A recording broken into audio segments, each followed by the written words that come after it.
목포의 한 폐기물 야적장에서 화재가 발생했습니다.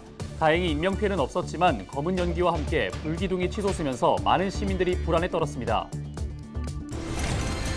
여수시의회 행정사무감사가 비공개로 진행되면서 깜깜이 감사라는 비판이 이어져 왔습니다. 의회는 올해부터 행감을 공개하겠다고 약속했는데 생중계는 단 이틀에 불과했습니다. 정부가 대출 규제를 완화하면서 다시 영끌 현상이 나타나고 있습니다. 미국발 금리 인상에 대한 우려 속에 가계빚 부담이 커지고 있습니다. 9월에 접어들었지만 해수 온도가 28도의 고수온을 기록하고 있습니다. 전례 없던 고수온으로 어류 폐사 피해가 잇따르고 있는데 적조 현상은 나타나지 않고 있습니다.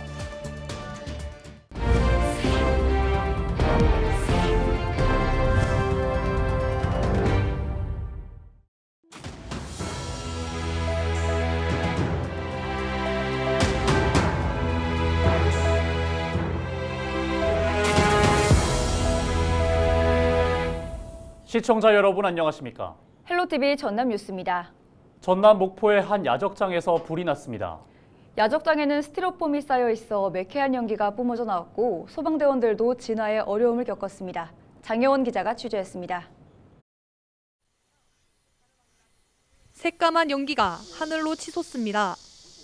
연기 사이로 새빨간 화염이 피어오릅니다.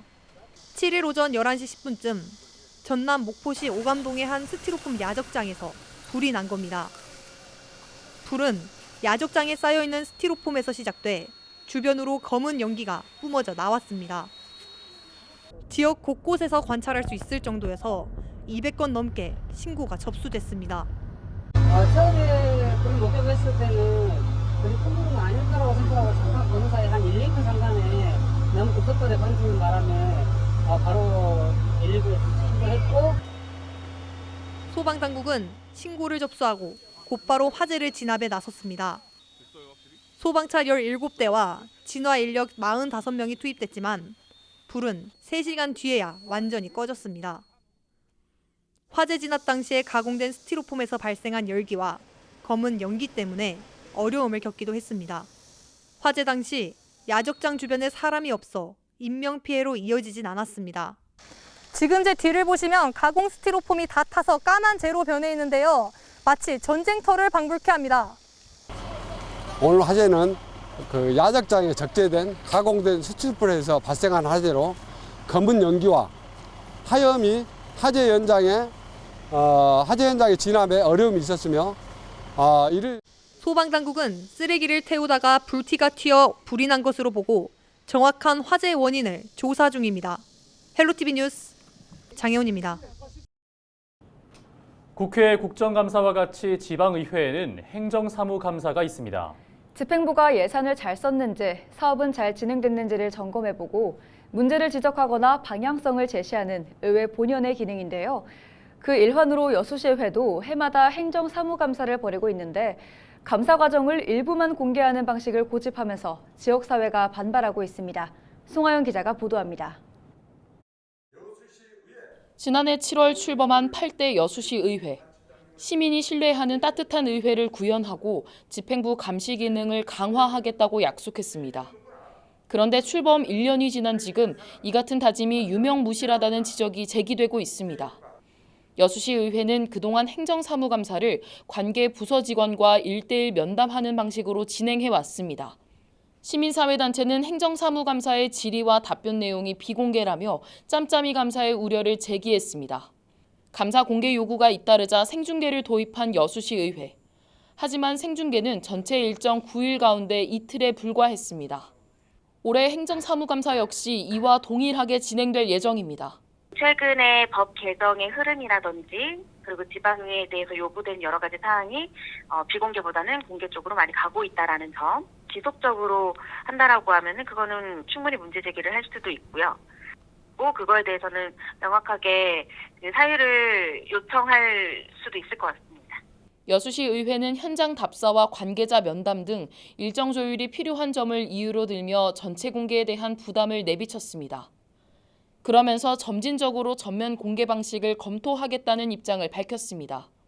대면 방식은 1대1이에요. 1대1인데 우리 시민들이 방청석에 와서 다 지켜보고 있습니다. 그것도 공개입니다. 대면 방식으로가 현장 활동도 있고 1대1 감사의 기간이 짧습니다. 너무 7일 동안이란 게. 오는 11월 22일부터 9일 동안 진행되는 여수시의회 행정사무감사. 신뢰받는 의회를 만들어가겠다는 시민과의 약속을 지키기 위해 감시 과정부터 투명하게 공개돼야 할 것으로 보입니다. 헬로티비 뉴스 송하영입니다. 올해 들어 최근까지 아파트 거래량과 가계 빚이 다시 늘었습니다. 대출 규제가 완화된 사이 영끌 현상도 다시 나타났는데요. 금리 인상 우려 속에 가계빚 증가가 걱정입니다. 이관성 기자가 보도합니다. 전국 아파트 매매 수급 지수는 지난해 12월 70.2까지 떨어졌다가 올해 들어 계속 상승해 지난달 88.9까지 올랐습니다. 매매 지수가 100보다 낮으면 집을 사려는 사람보다 팔려는 사람이 많다는 의미인데 아파트를 사려는 사람들이 올해부터 계속 증가한 것입니다. 지난해 12월 18,000건 밑으로 내려갔던 전국 아파트 거래량도 올해 들어 큰 폭으로 상승해 월 4만 건 가까운 거래량을 보였습니다. 월 4만 건이 넘었던 지난 2021년 11월 수준까지 다시 늘어난 것입니다. 아파트 거래량은 지난 상반기 대출 규제가 완화되고 시중은행의 주택담보대출금리가 줄어들면서 늘어났습니다. 게다가 50년 만기 주택담보대출까지 풀리면서 30, 40대 세대들의 영끌주택 구입도 늘었습니다. 집값이 바닥을 찍고 이제 오를 것이라는 기대 때문입니다. 30, 40대의 대출을 받아서 주택담보대출을 받아서 주택을 구매한 사람들이 4개월 동안 지속적으로 많이 상승을 했기 때문에 가계부채 비율이 좀 많이 올라갔다라고 좀 보여지고요. 이 외에도 정부 정책적으로서 대출에 대한 한도를 규제를 하겠다라고 발표가 난 이후부터요. 또 이런 대출의 건수가 굉장히 많이 늘어났습니다. 가계빚 증가 때문에 정부가 대출을 규제하려는 모습을 보이자 최근에는 막판 영끌 현상까지 나타났습니다. 금리 인하가 당분간 어려울 것이라는 분위기에도 집을 사겠다는 심리가 앞선 것입니다. 하반기 정도 되면 인하 시그널이 나오고 한 차례 정도 인하되지 않을까 하는 희망이 있었는데 지금 분위기를 보면 내년 2024년 상반기도 과연 금리가 내려갈까에 대한 약간 걱정되는 부분이 있고 50년 만기 주택담보대출 상품이 가계빚 증가를 부추겼다는 금융당국의 분석이 나오자 은행들은 최근 해당 상품 판매를 잇따라 중단하고 있습니다. 한국은행 총재는 지난 10년처럼 금리가 2%대 이하로 낮아질 가능성이 적다며 저금리를 기대하고 집을 산 경우 상당히 조심해야 한다고 우려를 내놓기도 했습니다. 미국발 금리 인상 우려까지 늘면서 대출 규제가 완화된 사이 무리하게 집을 산 사람들의 불안은 더 커지고 있는 상황입니다. 헬로티비 뉴스 이관성입니다.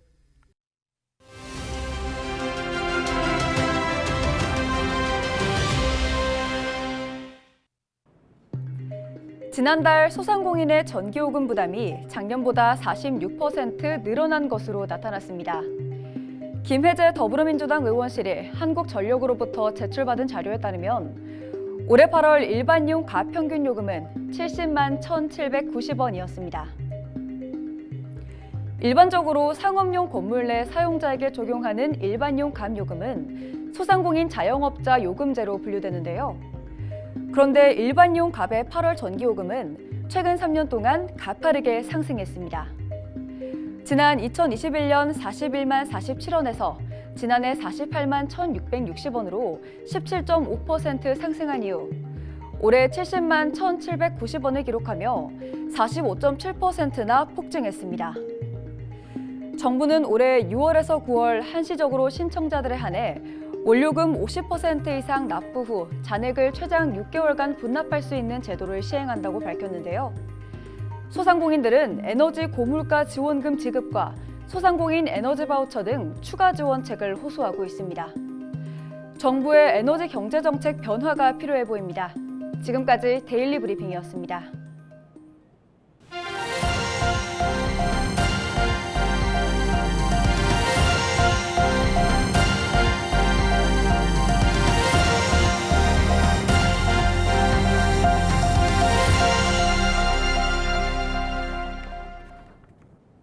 약 3천억 원 규모의 막대한 빚을 안고 시작한 목포 대양산단 분양이 마무리되면서 산단 조성과 분양을 책임졌던 특수목적법인도 청산 절차를 모두 마무리했습니다. 지난 2012년 2월에 설립된 특수목적법인 목포 대양산단 주식회사는 당초 2,970억 원 규모의 산단 조성비를 금융기관에서 조달했고 법인 설립 10년 만에 산단 부지가 모두 분양되면서 대출금을 모두 상환한 뒤 법인을 해산했습니다. 박홍률 목포시장은 대양산단 조성에 기여한 주주사 관계자들에게 감사패와 표창장을 수여했습니다. 역대급 폭염으로 해수 온도가 28도 이상을 유지하면서 적조가 발생하지 않고 있습니다. 적조는 수온이 낮아지는 7월 말쯤 해수 온도 23에서 24도가 상당 기간 지속돼야 발생합니다. 전남도는 올해 역시 7월 말에서 8월 초부터 적조주의보가 발령될 것으로 보고 행정 지원을 강화하고 있지만 바닷물이 고수온을 유지하면서 적조가 발생하지 않고 있다고 밝혔습니다. 적조가 발생하지 않아 피해는 없지만 고수온으로 인해 여수와 완도 등 해상 양식장에서 어류 560여만 마리가 폐사한 상태라고 덧붙였습니다. 더불어민주당 서삼석 국회의원이 지난 6일 어업인들의 소득에 세금을 물지 않도록 하는 내용의 이른바 어업인 비과세법을 대표 발의했습니다. 서 의원은 농작물의 경우 소득 비과세를 전액 적용하고 축산업의 경우 일정 수준 이하의 가축을 사육할 때 전액 비과세를 적용하지만 어가 양식은 3천만 원을, 어로어업에는 5천만 원의 비과세를 적용하고 있어 소득세법의 개정이 필요하다고 강조했습니다. 지난해 우리나라 어가 평균 부채는 5,977만 원으로 농가 3,502만 원보다 59% 많았고 소득도 평균 4,600만 원을 기록한 농업에 비해 2배 이상 낮은 1,600여만 원으로 집계됐습니다. 소병철 국회의원이 국토교통부 전체 회의에 참석해 남해안권 개발 및 발전특별법을 제안 설명했습니다. 남해안개발법은 남해안권의 효율적인 개발을 위해 위원회와 종합개발청을 설립 운영하고 조세 부담금 감면과 보조금 교부 등 세제 지원 특례를 규정해 정부의 적절한 지원이 이뤄질 수 있도록 하는 내용이 담겼습니다. 소 의원은 회의에서 남해안개발법을 통해 지역 소멸 위기 극복과 동서화합 상생, 국가 균형 발전을 도모하고자 한다며 남해안개발법 통과를 호소했습니다. 순천대와 순천시 기업들이 글로컬 대학 30 선정을 지원하기 위한 업무 협약을 체결했습니다. 순천시는 지역의 특성과 생태계를 활용해 지역 기업을 글로벌 기업으로 육성하고 우수 인재를 양성시켜 지역에 정주할 수 있도록 하는 지산 학연 업무 협약을 체결했다고 밝혔습니다. 협약서에는 순천대 글로컬 대학 30 본사업 지정을 위해 그린 스마트팜과 우주항공, 첨단 소재 특화 분야에서 공동 협력한다는 내용이 담겼습니다. 협약에 참여한 기업과 기관은 주식회사 파루아, 주식회사 지본 코스메틱, 한국화학융합시험연구원, 한국과학기술연구원 등 6곳입니다. 전남도가 도금고 지정심의위원회를 열어 1금고로 NH농협은행, 2금고로 광주은행을 각각 선정했습니다. 전남도 금고 약정 기간은 2024년부터 2026년까지 3년입니다.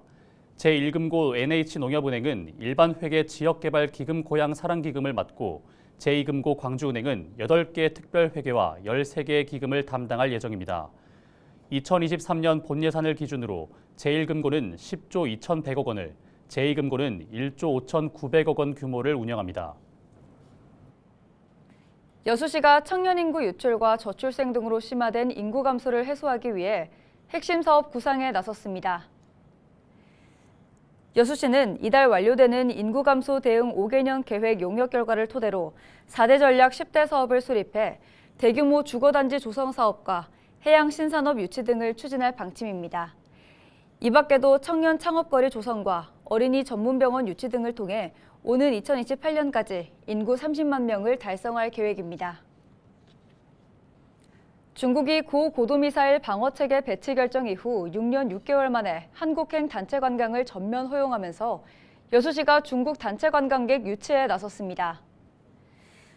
여수시는 지난 5일 북경 컨벤션 센터에서 열린 중국 국제서비스 무역 박람회에서 중국 여행사를 대상으로 관광 홍보 부스를 운영하고 단체 관광 인센티브 등을 안내했습니다. 이와 함께 중국 국영 여행사인 중청 여행사와 업무 협약을 맺고 단체 관광객 할인 등을 추진하기로 약속했습니다. 순천 나간배가 대만과 베트남 수출길에 오릅니다. 순천시는 나간배 영농조합법인에서 수확한 배 48톤이 대만 현지 대형마트와 전통시장에서 판매될 예정이라고 밝혔습니다. 또한 거점 APC에서는 베트남과 대만으로 32톤을 선적할 예정입니다.